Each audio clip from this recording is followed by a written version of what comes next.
اعوذ باللہ من الشیطان الرجیم، بسم اللہ الرحمن الرحیم۔ یہ معلومات انفارمیشن میں اپنے ان نوجوانوں کو دینا چاہتا ہوں جن کو تاریخ سے، ہسٹری سے اور ہسٹری جاننے سے جن کو شوق ہے، ان کو بتانے کے لیے کہ جب حضور صلی اللہ علیہ وآلہ وسلم اس دنیا سے پردہ فرما گئے، اس کے بعد خلیفہ اول، خلیفہ دوم اور خلیفہ سوم، اس کے بعد سے جب چوتھے خلیفہ کی باری آئی یعنی حضرت علی علیہ والسلام کی، تو آپ نے مدینے سے ہٹ کر عراق کے شہر کوفہ کو اپنا دارالخلافہ بنایا۔ تو اس طرح سے خاندان نبوت کے افراد مدینے سے کوفہ آ گئے۔ کوفے میں تو 4 سال اور کچھ مہینوں کا عرصہ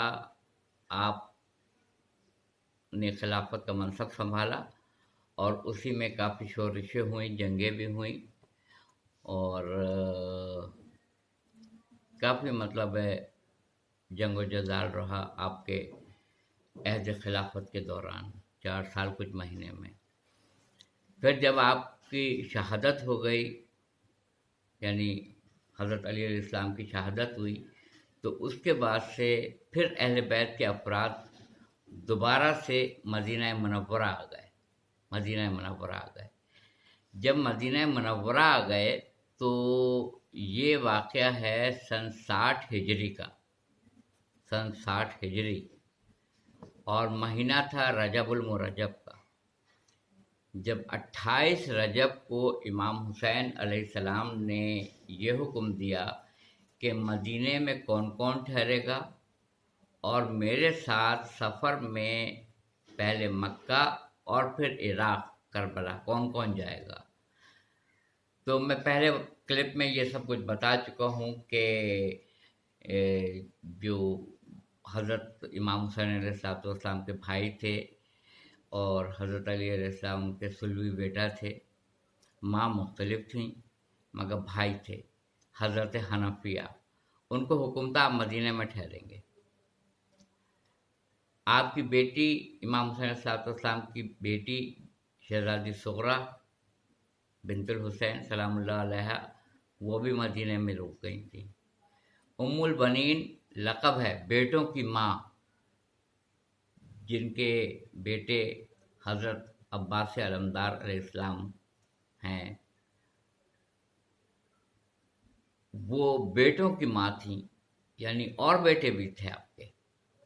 ان کو بھی حکم تھا کہ آپ مدینہ میں ٹھہریں گی۔ اس طرح سے ام ہانی، ان کو حکم تھا کہ آپ بھی مدینہ میں رہیں گی۔ مولا نے حکم دیا ہوا تھا کون کون مدینہ میں ٹھہرے گا۔ آپ کی جو بہن تھیں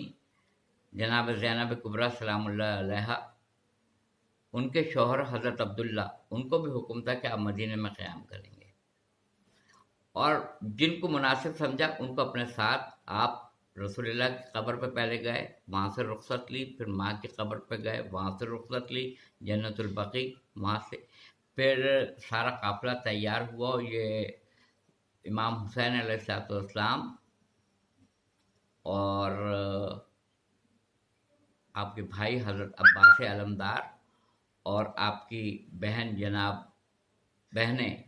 شہزادی زینب سلام اللہ علیہ اور شہزادی ام کلثوم، یہ معتبر ترین روایتوں میں ہے کہ علاقے کی ناکہ بندی کر دی گئی تھی اور سامان سفر تیار ہو رہا تھا۔ تو 28 رجب کو آپ نے مدینہ چھوڑ دیا سن 60 ہجری میں،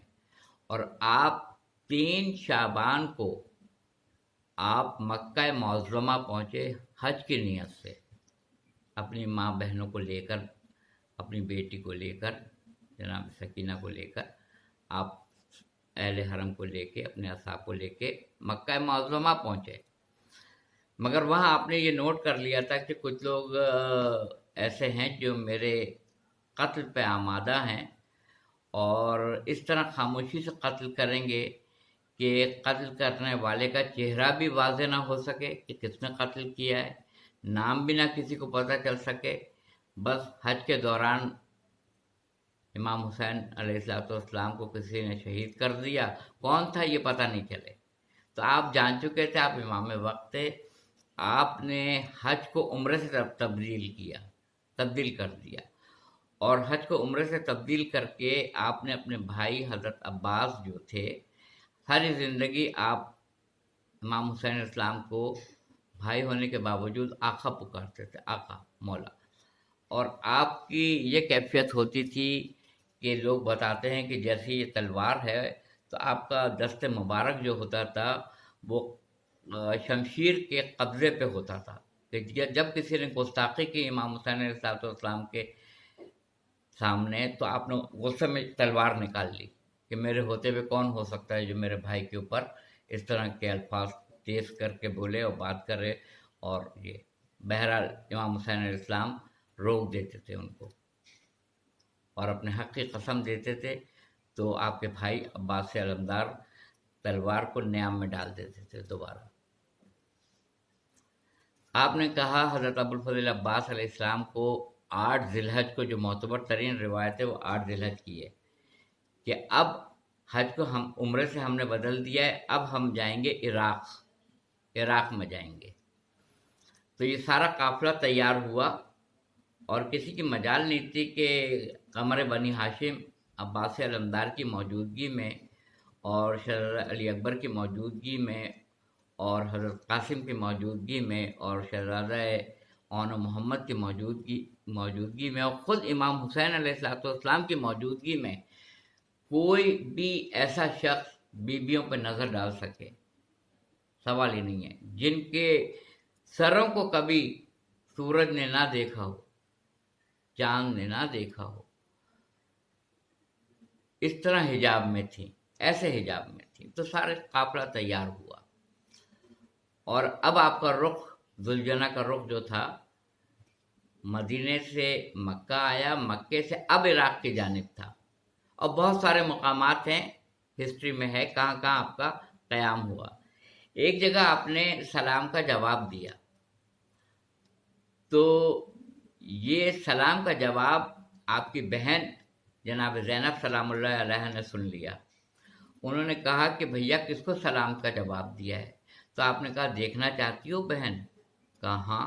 اور آپ نے 2 انگلیوں کا اشارہ کیا، کوفے کی زمین بلند ہوئی، دیکھا دارالامارہ، ایک بلند عمارت دارالامارہ، اس کی چھت کے اوپر ایک ایسا لعین ہے جس کے ہاتھ میں تلوار ہے، اور حضرت مسلم علیہ السلام جو سفیر امام حسین علیہ السلام بن کے گئے تھے کوفہ، اس تلوار کے نیچے حضرت مسلم ابن عقیل کا سر مبارک ہے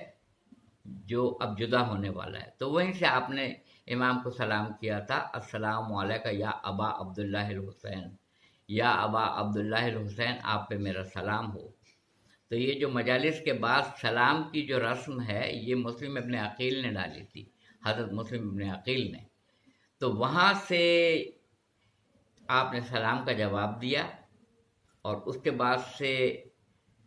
سر کو تن سے جدا کیا گیا۔ سر اس لائن نے پکڑ لیا انعام کے لیے کہ لے جا کے دربار میں دکھائے گا کہ یہ میں نے کارنامہ کیا ہے کہ رسول اللہ کے فرزند کو میں نے قتل کر دیا، معاذ اللہ معاذ اللہ، اور جسم مبارک کو دارالامارہ سے نیچے گرا دیا، اور سر مبارک حضرت مسلم ابن عقیل کا اپنے ہاتھ میں لیا تاکہ جا کے دربار میں دکھا دے، پیش کر دے کہ میں نے وہ حکم بجا لایا جو آپ نے مجھے دیا تھا۔ یہ واقعہ سارا ہو گیا۔ اس کے بعد امام حسین علیہ السلام نے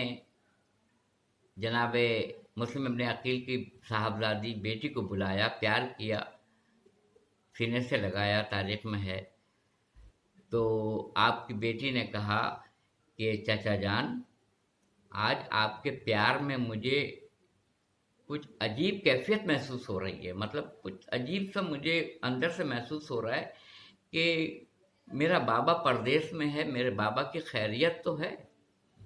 پھر امام نے گلے لگا کے، سینے لگا کے کہا کہ بیٹا آج سے میں ہی تمہارا باپ ہوں، آج سے میں ہی تمہارا سرپرست ہوں۔ یہ منظر سارے کا سارا جناب سکینہ بنت الحسین دیکھ رہی تھیں، اور شہزادی فضہ سلام اللہ علیہ، جس کو آپ نے امام حسین السلام نے وقت آخر اماں فضہ کہہ کے سلام کیا تھا، اماں فضہ آپ پر بھی میرا سلام ہو، ان کو بلایا اور کہا کہ اماں فضہ وہ صندوق میں نے 2 گوشوارے بندے وہ رکھوائے ہیں، وہ لے کے آئیے۔ تو وہ 2 بندے آئے اور جناب سکینہ دور سے دیکھ رہی تھیں کہ امام نے ایک بندہ اپنے ہاتھ سے ایک کان میں پہنایا، دوسرا اپنے ہاتھ سے دوسرے کان میں پہنایا۔ تو آپ یہ سمجھ رہی تھیں کہ جب کسی کا کوئی چلا جاتا ہے تو اس کو گوشوارے پہنائے جاتے ہیں، اس کو سینے لگایا جاتا ہے، اس کو پیار کیا جاتا ہے، اس کو دست شفقت پھیرا جاتا ہے۔ ان کو یہ نہیں پتا تھا کہ شہزادی زینب سلام اللہ علیہ یہ سارا منظر بیبیاں دیکھ رہی تھیں،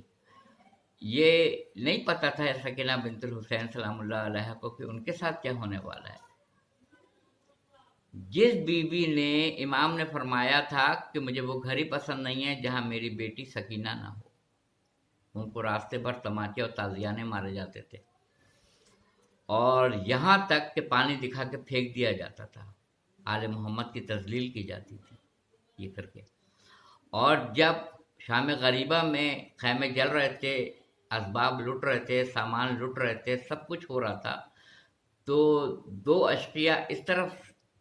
ایک رائٹ ایک لیفٹ، ایک دائیں اور ایک بائیں طرف سے آگے بڑھا، اور وہ گوشوارے اتارے نہیں، کھینچ لیے۔ جس بیوی نے کل یہ دیکھا تھا کہ کسی کا کوئی چلا جاتا ہے تو اس کو گوشوارے پہنائے جاتے ہیں، اس بیوی نے دیکھا کہ اس کے گوشوارے اتارے نہیں جا رہے ہیں بلکہ کھینچے جا رہے ہیں۔ کھینچنے کے بعد جو حالت ہوئی ہوگی جناب امام حسین علیہ السلام کی چہیتی بیٹی، جس کو نماز شب میں مانگا تھا امام حسین علیہ السلام نے، کہ گوشوارے جب کھینچے جاتے ہیں تو کیا حالت ہوئی ہوگی، خون کہاں سے کہاں تک بہا ہوگا۔ 2 تاریخ محرم کو آپ کا رہوار رک گیا، 2 محرم کو، اور آج تک کے لیے میں یہی واقعہ یہاں تک بیان کر رہا ہوں۔